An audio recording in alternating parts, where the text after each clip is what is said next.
Funding for Off 90 is provided in part by the Minnesota Arts and Cultural Heritage Fund and the citizens of Minnesota. Cruising your way on this episode of Off 90. Journey with us to a small town where its residents are committed to revitalizing their community. Meet a painter who has perfected his own offbeat but rousing style. And experience a concert by a local orchestra that is both exciting and surprisingly accessible. It's all just ahead, Off 90.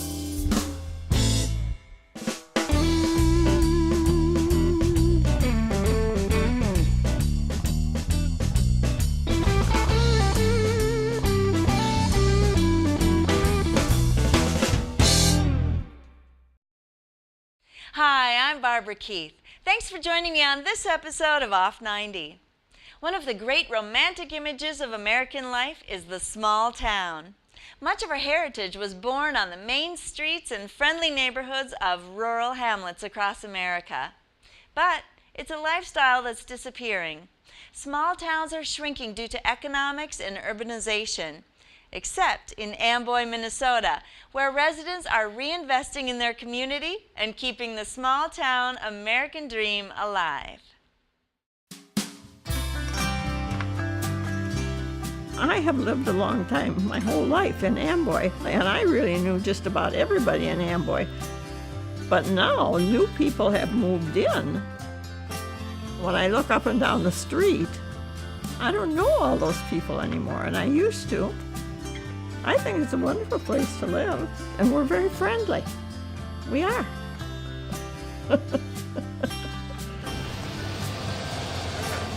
Small towns have kind of gotten smaller and smaller as businesses and, the big box stores have gotten bigger and bigger. And then we realize that there's really no going back on those changes. It will never be what it was 100 years ago. The town was founded from farming, and the initial investment that made Amboy what it was farming. So the town needs something to draw the interest of other people to it. The community club is made up of all volunteers. Okay, so it's just people from the community that do care. You can let change master you, or you can master the change.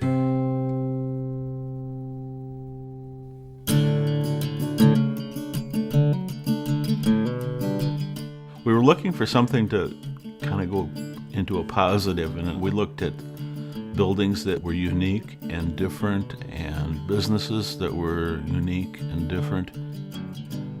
Sandra, the artist, her building was a shoe store, and those people retired, and she bought it and made her gallery there. And then Al Steinberg came in with his frame shop. As I got it all gutted out, I thought, hey, this is going to work pretty good for a gallery, and I'll have foot traffic, I'll have people uptown, I'll have people to talk to. Carol is doing her sculpture studio. I created the Amboy red cow figurine. Amboy's history was based on a red cow, of all things. There's just a younger culture that's moving into town, taking advantage of an existing art culture and really building on it. So like a whole different group of people have gotten together here and sought out this little sanctuary here in Amboy.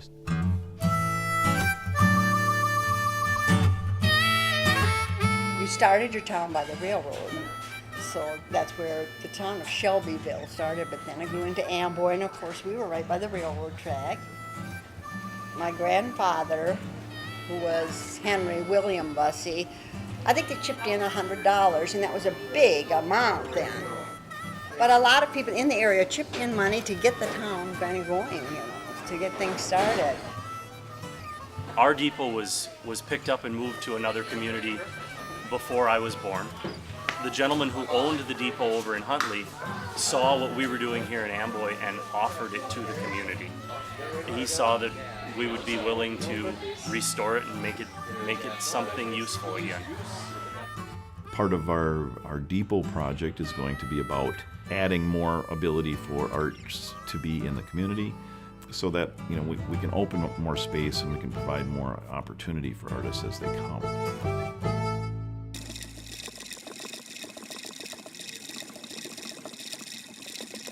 I'm Maria Lindbergh, and I co-own the Acorn Studio with Lisa, who is my daughter. Both of us like working with fibers, so that's what our shop is about. They purchased that old building on Main Street for $1,000 in 1992, and it had been an electric shop, a library, a furniture store, and a mortuary. We both really enjoy creating beautiful things out of fiber, so the studio is a real connection point for us too.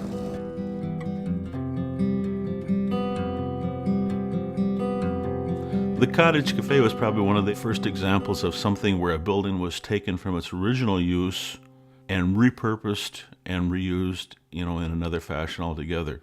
The backhoe was just poised over the top of the building, just with the scoop literally like this.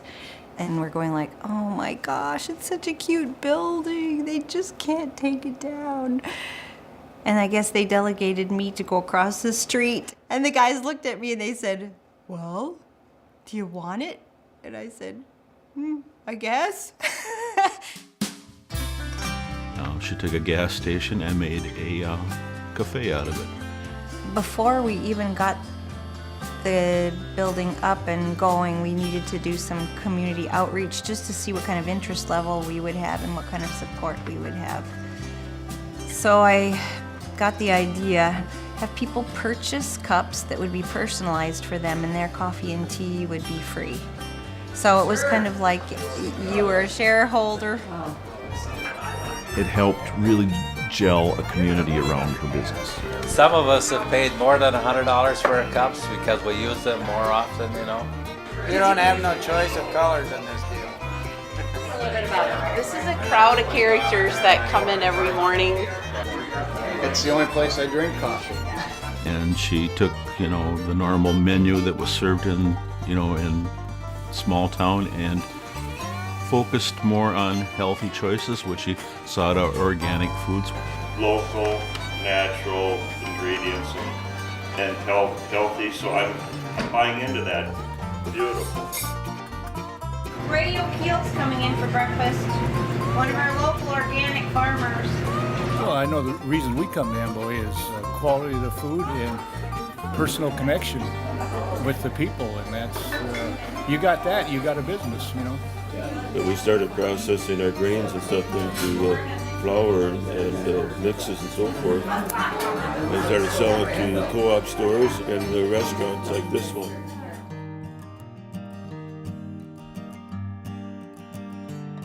It was a typical country school, and I went to a typical country school.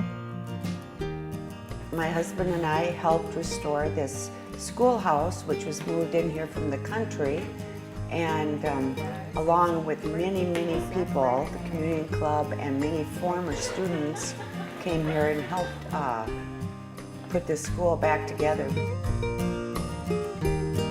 A gentleman with the name of Gene Lom came along and said, I want to do the whole foundation. Amen. Those are the kind of people that are here. When you really need something, somebody will help you.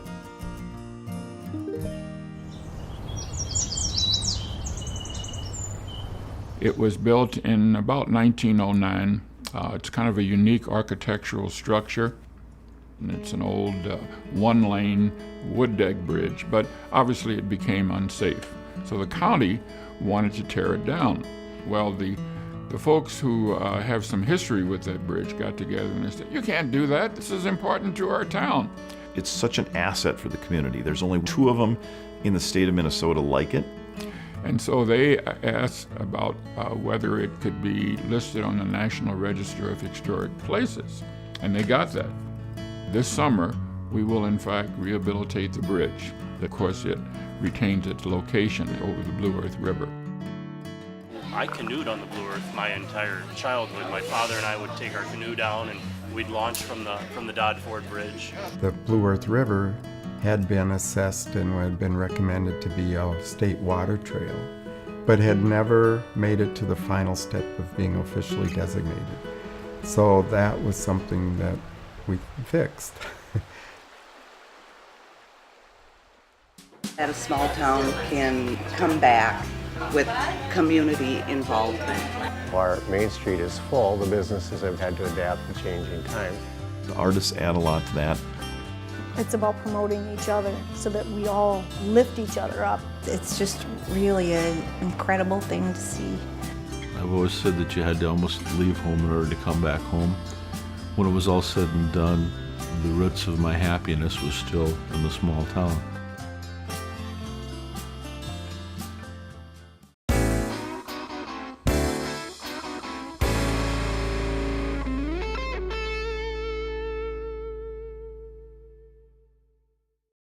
You don't normally mix medicine and art in the same conversation, but in the world of Kevin Reed, it's all related. Kevin is a specialist in orofacial pain and a self-taught abstract painter who paints in a style that defies the usual labels. Kevin balances the strict discipline of medical research with the exploration of artistic expression, using his art as his own therapy.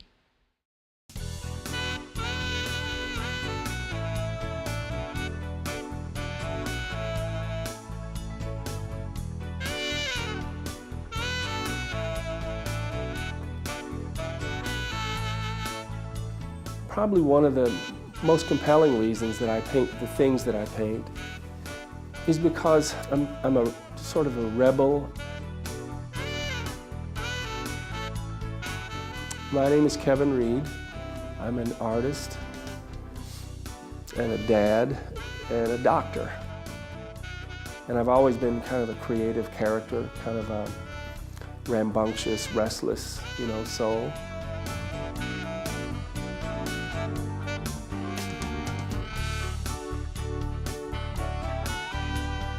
I don't paint or I don't color in the lines. I'm not a very traditional sort of character at all, and I spend much of my time in my paid job in a more traditional kind of environment. The bell rings. I call this the ICU for me. It's the intensive care unit. It really takes care of me. And I am able to express myself in ways here that are there are no boundaries. I can do whatever I want here. I was the last in my class academically, last in my high school class. Some of my classmates, I'm sure in high school, just think, that can't be the same guy. Oh my gosh, he must have done well in the prison system. I work at a major medical center in Rochester, Minnesota. My training is in chronic facial pain. It's hard for me to process the volume of suffering and anguish that I have experienced over the years, and I have this beneficent urge, I want to help them, but so many of my patients have chronic, unremitting pain. Though I never had any expectation that I would recreate them here, you can see them everywhere in some of the characters that I do. I never know when they're going to show up.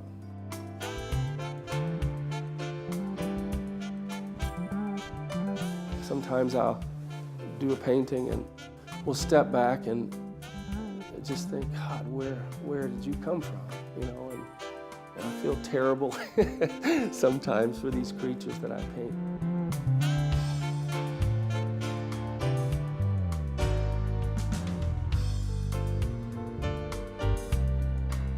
I think a lot of people have this expectation that artists are really very contemplative and have a purpose when they approach their art form or their medium. I really don't, other than it's therapeutic and emancipating and energizing and meditative for me. It seems that my inner world or the psychological and emotional machinations that are occurring in my head, my soul, somehow find themselves on the canvas. And in that sense, it's probably a lot more effective than psychotherapy or Prozac. It's been a real plus for me that my studio is right downtown Rochester, sort of in the epicenter of downtown Rochester. There's a sense of energy that really does sort of leak into the studio. I guess if anything, I'm an abstract expressionist in some ways. Many of these characters who are not sort of traditional, they might have their nose coming out of the side of their face, or they have odd-looking features. Part of that, I think, is my own expression of escaping from tradition and contrived sort of traditional behaviors of people that wear suits and ties like I do every day. I'm probably not the most confident guy around, and I think many of these characters really are autobiographical, but they also represent the vulnerable souls that I've seen in my paid job. I think the story I'm telling is one of humility and compassion. And if I can keep telling that story, I don't care if I ever sell another piece.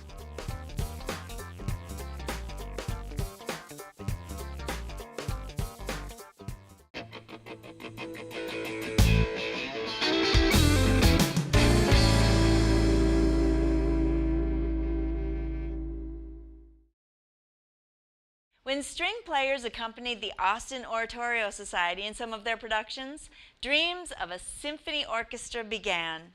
In 1957, the Austin Symphony Orchestra started their first concert with the Fledermaus Overture and has been thrilling audiences ever since.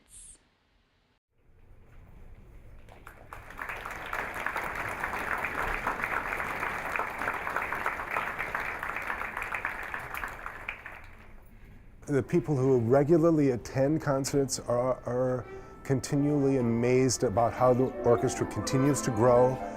Each concert seems to be a bit better than the last one, that they feel blessed to have an orchestra. And those who are here for the first time, it's really fun. They go, wow, I had no idea. I'll be back. This is fabulous. And we build an audience that way.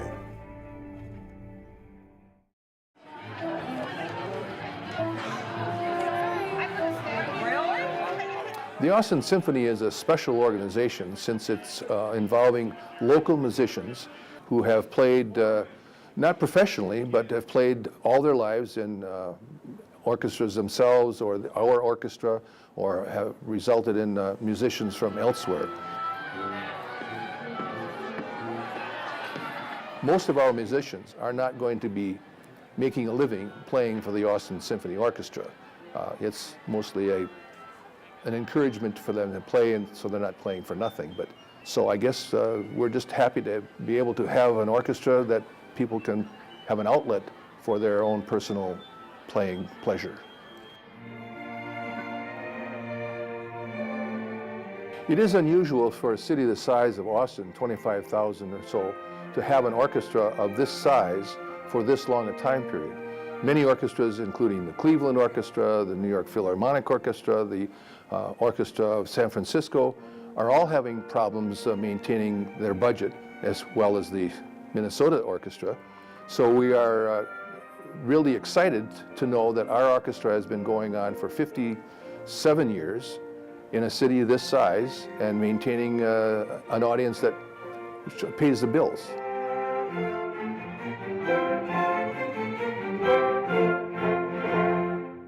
I've been associated with the orchestra, Austin Symphony Orchestra, for about 15 years, and I started on the board when our son was playing violin and also playing in the orchestra. At that time, I was responsible for such things as putting chairs up on the stage before the orchestra played and delivering posters and that sort of thing. Since I've become co-chair, I've been doing much the same thing, except I now make out the agendas. I try to direct the meetings and try to get all the people working on the committees as best I can, ask the right questions. Are we media ready? Are we ready for the function that's going on today? Do we have the ushers ready? That sort of thing. That's mostly my job, just kind of organizing or making sure people are doing their jobs in their committees.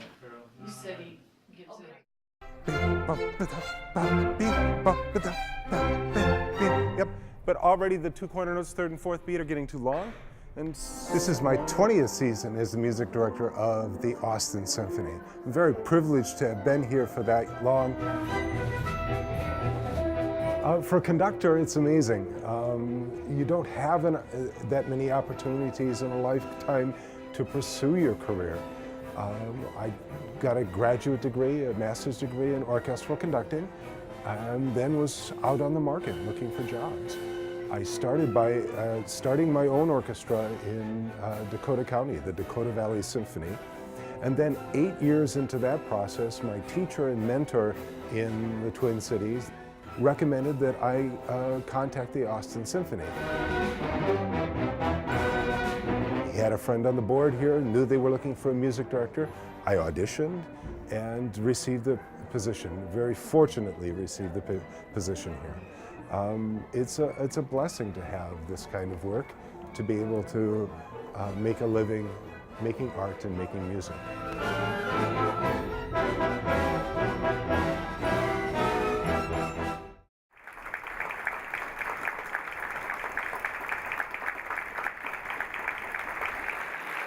We're having a returning pianist, and this time he's bringing his wife, who's also a pianist. This young man, Roberto Plano, is a fantastic orchestra concert player.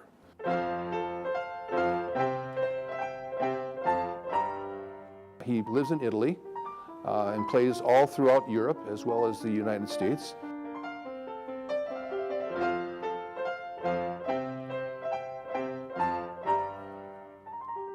I'm Roberto, this is Paula, and we're musicians.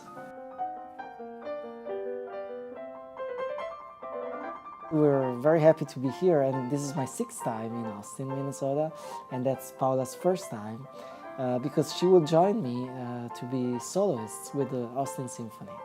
And it's a great group. I know them since 2002, and so it has been a long time since we know each other and we play together. And for this time we thought, I and Steve, the music director, Steve Ramsey, we decided to put in the program a concerto for 2 pianos and orchestra. So that's just a wonderful experience. 2 pianos is even more difficult, I think, because you're not close, so you cannot see each other's hands. It's very hard. When you play on 2 pianos, you're facing each other, so I won't see her hands and she won't see my hands.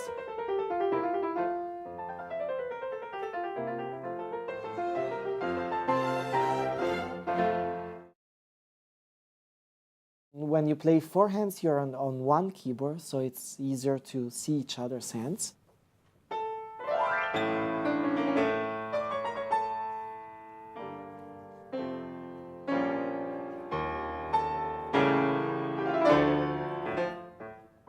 It's great. Actually, we love very much the 4 hands. We play a lot of 4 hands because there's really physical contact, and I would not guess how you play 4 hands with somebody that is not your partner, because I'm used to play with my partner.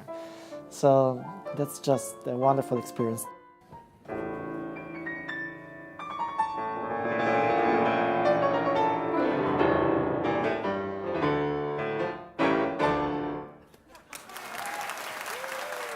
So our challenge is to appeal to the audiences so the audience will grow, and to appeal to younger members of the community that may not feel they don't have enough time to come to an audience.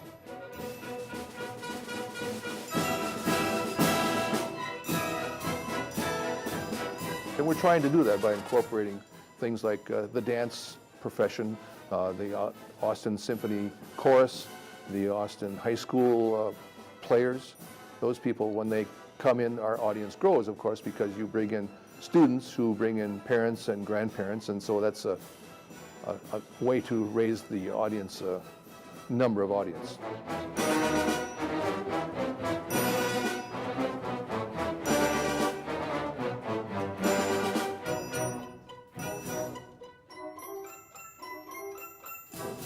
And we realize that classical music is a little different for most people, but exposure to them might lead them to say, you know, that's not a bad piece. I recognize that piece from somewhere, I've heard it before. So that's our main goal, is to expose people to classical music that they wouldn't normally get elsewhere.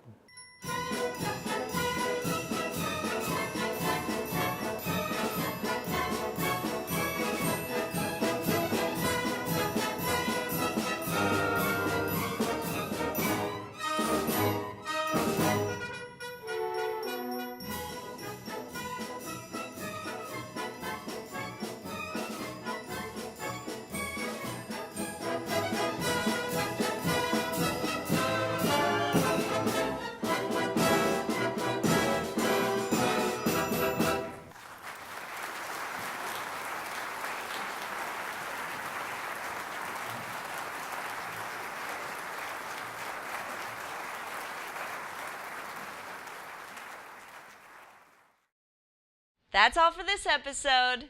Please help Off 90 meet its financial obligations by becoming a member of KSMQ Public Television. Give us a call at 1-800-658-2539 or sign up online at ksmq.org. Thanks for watching. Join us next time. Off 90.